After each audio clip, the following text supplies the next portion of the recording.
24. Sa femme, son objet à son service, mise au service d'autres hommes. Gisèle Pellicot, femme puissante, intègre. Son histoire, une histoire de trop. Le summum de l'horreur.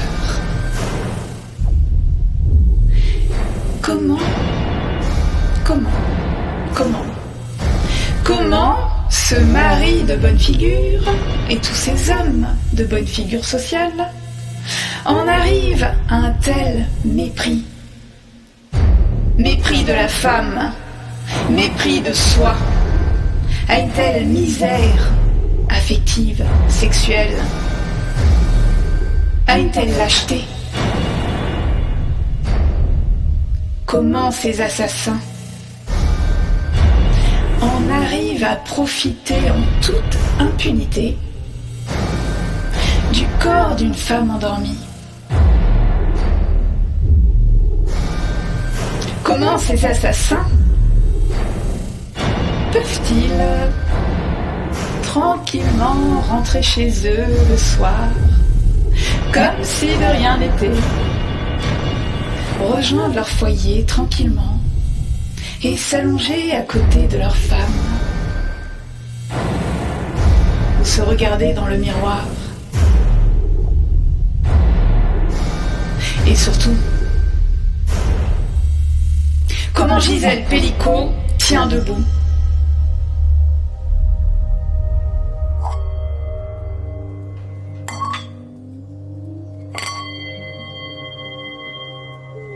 Ici, l'espace est circulaire.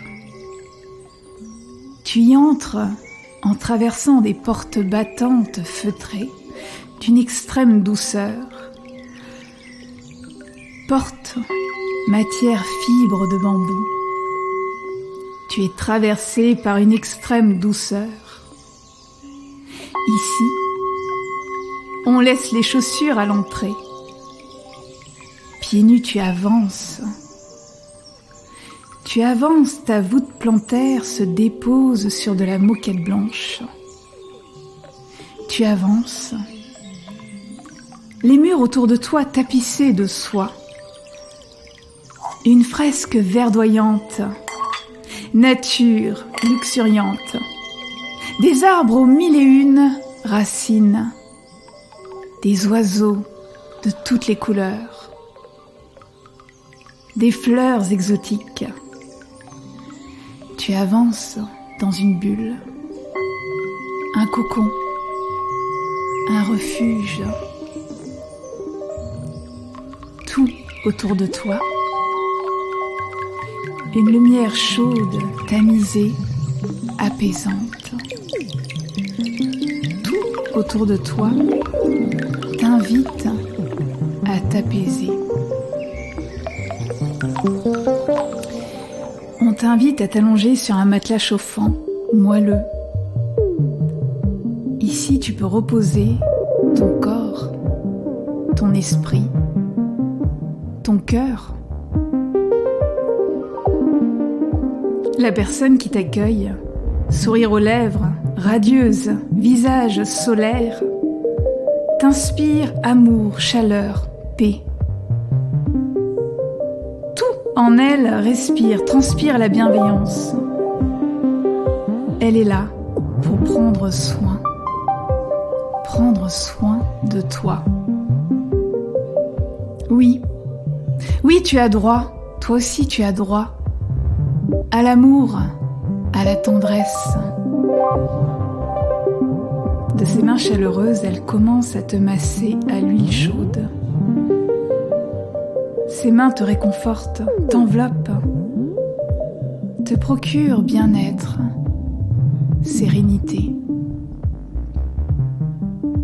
Au fur et à mesure, tu prends conscience de ton corps, tes sensations, ton désir, ta sensualité. Tu reprends contact avec ta propre sensualité, sentiment de félicité grandit en toi. Tu te sens de mieux en mieux dans ton corps. Tu es pleinement là. Tu l'honores.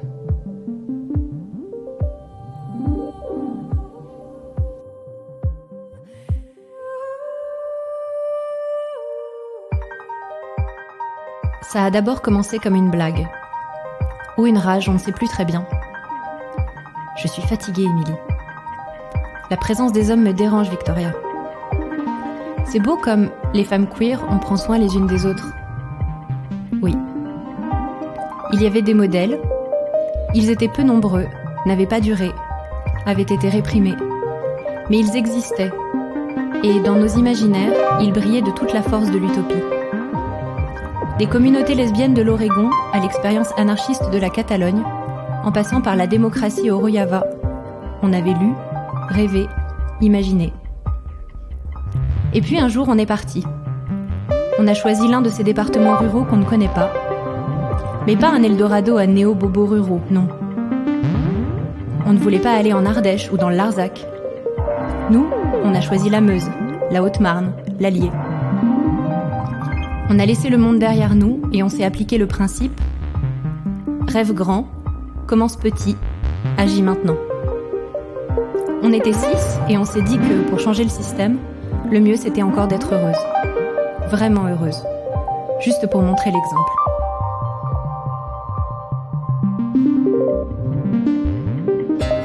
On avait décidé de décider ensemble. On a pris tout ce qu'on savait des modèles qui avaient marché et on se les a appliqués. On a beaucoup parlé au début pour imaginer un cadre. Comment on répartissait les tâches, comment on réglait les conflits, qu'est-ce qu'on voulait manger, comment on se chauffait. On a utilisé le meilleur d'Internet pour faire une maison autonome avec récupérateur d'eau de pluie et circuit d'eau grise séparés des eaux potables. C'est technique, mais pour nous c'était important. On construisait à notre échelle le monde dans lequel on voulait vivre. On s'est dit qu'on aurait une serre aussi, et qu'on essaierait de faire pousser les trucs qu'on voulait manger. D'ailleurs, on n'a plus voulu manger d'animaux, ça suffisait. On a pensé le soin. Tendresse radicale, c'était notre devise. Et ça fait chier comme devise quand Amaya laisse tout en bordel et que ça stresse Hélène. Mais à 6, on s'est dit qu'on pouvait, qu'on devait. On ne pouvait pas changer le monde, alors on a changé notre monde. Notre manière de l'habiter, notre manière de nous aimer. On a commencé par nous.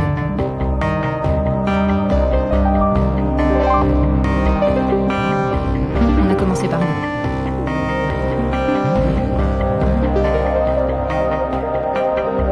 On a commencé par nous. On a commencé par nous. On a commencé par nous. On a commencé par nous. On a commencé par nous. On a commencé par nous.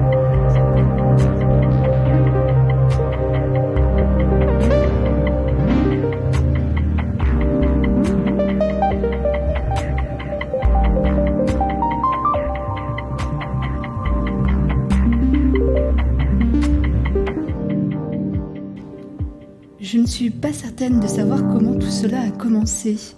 Comment nous en sommes arrivés à ce que chacun, chacune, abandonne toute volonté de domination les uns sur les autres. C'était, il me semble, une question de survie. Il n'y avait pas le choix. Cette nécessité s'est imposée, impérieuse, radicale. Elle s'est ancrée dans ma tête et dans celle de milliards d'individus par une forme de coïncidence tout à fait inouïe. Je me souviens. C'était comme si je ne respirais plus le même air. Ouais, c'est ça. L'air a subitement changé. Je respirais comme avant, mais mieux. Autour de moi, le même éclat. Nous nous regardions, pour la première fois, tous arrêtés au même instant. Inspirez. Expirez. Nous renouions avec ce besoin essentiel, dans une sorte de reconnexion avec cette terre qui nous porte et nous nourrit. Tout tout à coup, nous avons pris conscience en même temps de tout l'espace que nous avions, de tout celui que nous prenions simplement en respirant. Nous avons compris à quel point cet air était précieux, combien nous étions chanceux de pouvoir le ressentir, combien il nous manquerait. Prendre une grande bouffée d'air au même instant, c'était prendre conscience de notre fragilité commune. Si nous prenions l'air de quelqu'un, nous prenions l'air de tous les autres et nous nous condamnions à mourir.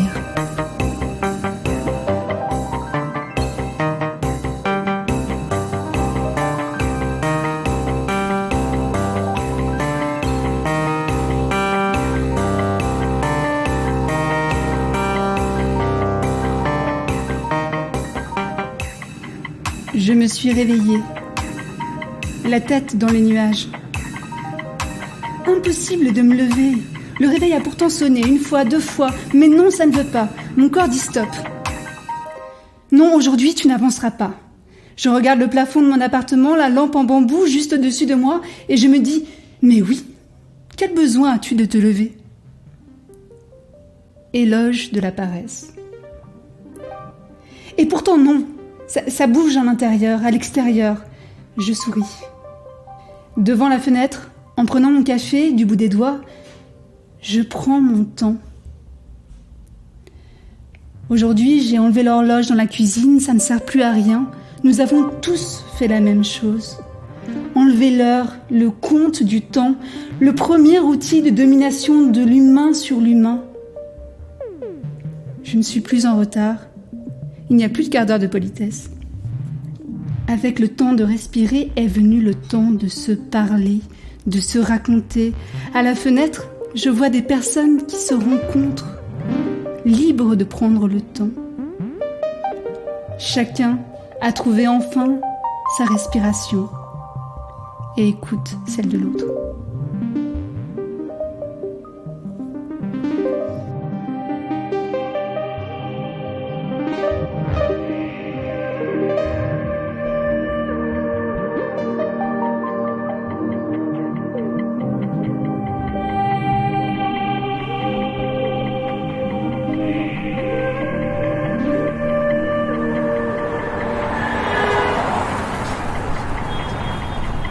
Ça s'agace dans les embouteillages. Chacune dans nos boîtes de conserve, rapide, a priori, mais immobile maintenant. La radio est allumée, elle ne se tait pas. Et je n'ai plus envie qu'elle se taise, car je n'ai plus la capacité d'attention pour attraper les mécanismes de mes pensées. Mon téléphone sonne. Qu'est-ce que je disais déjà ? De toute façon, puis-je m'y référer ? Tout s'exprime dans tous les sens. Je cherche un repère. Où vais-je et pourquoi ? Ah oui, je vais chez le roi Merlin. Pourquoi déjà ? Quel est cet endroit ? De toute façon, il n'y a pas d'arbres sur le parking. Plutôt des hommes qui déplacent des poutres, la leur, ou des morceaux de leur foyer qu'ils croient mettre en sécurité, à juste titre. Je ne sais pas ou plus. Mon père m'a appris à aimer. Ma mère m'a appris à aimer. J'ai l'impression de prendre soin. Mais de quoi, au juste ? Peut-être devrais-je aller me balader dans l'un de ces parcs naturels protégés. La nature m'impressionne. Elle m'apprend l'humilité. Et notre arrogance t'oblige à te retirer. Où suis-je ? Sur le parking. Je ne trouve plus de place pour notre amour à toutes et tous. Les voitures tournent, s'entrechoquent, se roulent dessus, se font face, s'allument, envoient des appels.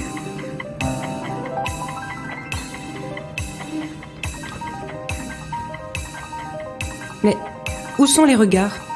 Je ne vois pas vos visages. Vite, rentrez et regardez un être aimé, avec qui l'on a construit un espace non cloisonné. Pas comme cette voiture et ses voix dans le vide de l'habitacle. Le silence rassurant de la compréhension mutuelle évidente.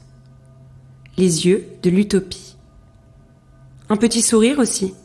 Je me souviens finalement qu'ailleurs, aujourd'hui, quelqu'un m'a souri. Alors, d'autres ont dû le faire aussi. La boulangère m'a d'ailleurs dit « Amusez-vous bien » plutôt que « Courage ». C'est un bon début.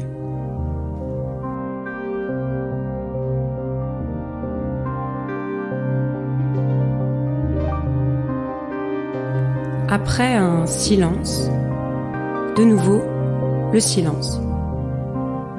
Pas tout à fait. Le bruit de l'eau est incessant. Quelqu'une parle, mais je n'entends pas. Alors on se fait un signe, c'est suffisant. Je vais me baigner aussi. Tout le monde chante sous l'eau. En ressortant, c'est comme une naissance. Des regards, ceux de notre rêve, sauf que nous ne dormons plus. Ou peut-être que si, sur les ventres sécurisants des respirations longues. Des respirations qui nous amènent à inventer nos nouvelles vies, au fil de l'eau.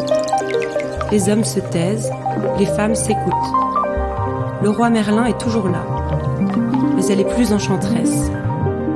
La radio aussi existe toujours, et on entend d'une voix claire et légère des chants absurdes mais agréables. Ils ne nous disent encore rien, mais chacune, nous ressentons. Les traumatismes deviennent des sources de réinvention incessante. On ressent l'espace d'une liberté à venir. Il n'existe plus rien, mais tout est déjà là.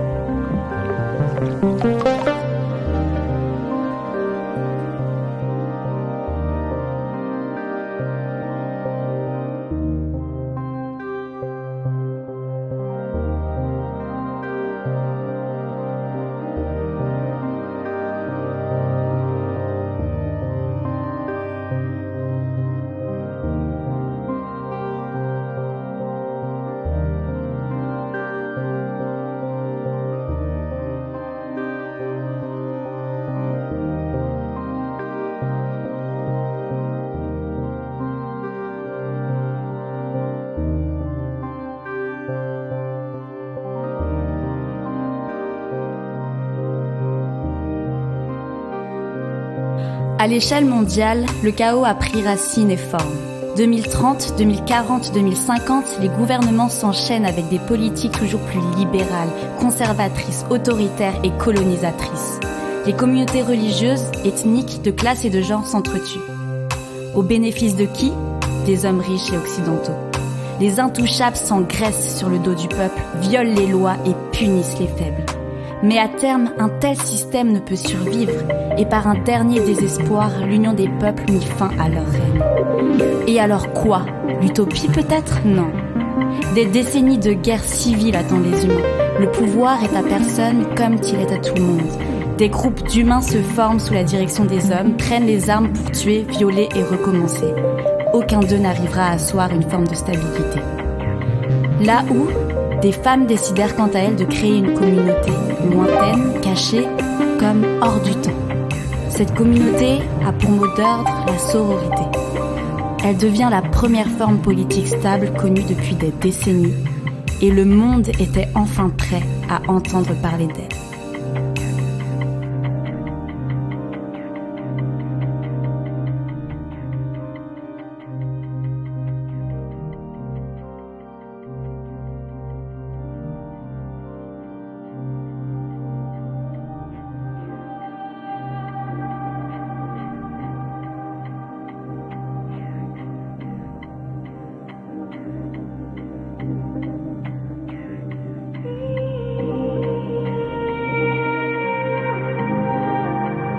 L'harmonie des humains entre eux, c'est-à-dire qu'il n'y a pas de méfiance, il n'y a pas de haine ni de violence, il y a seulement des émotions. Certaines sont légères et douces comme la soie, d'autres peuvent être plus lourdes à porter.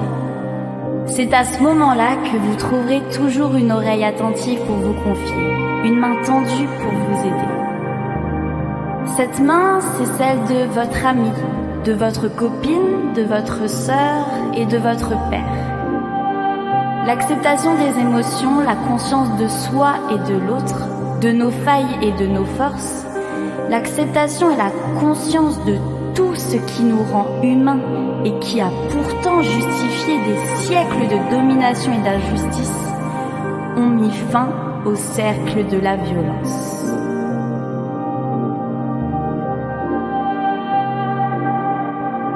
Vous venez d'écouter la restitution de l'atelier Que la peur change de camp.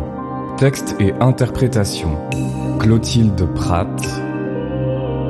Émilie Dillenschneider, Laureline Merel, Lola Bertrand, Émilie Aguirre.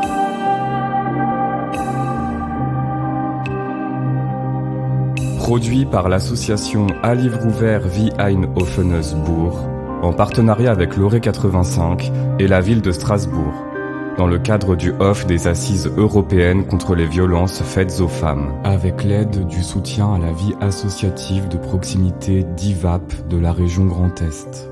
Intervention de Annette Gillard à l'écriture, Fanny Colneau à l'interprétation, prise son et création sonore par Sébastien Brognard. Merci.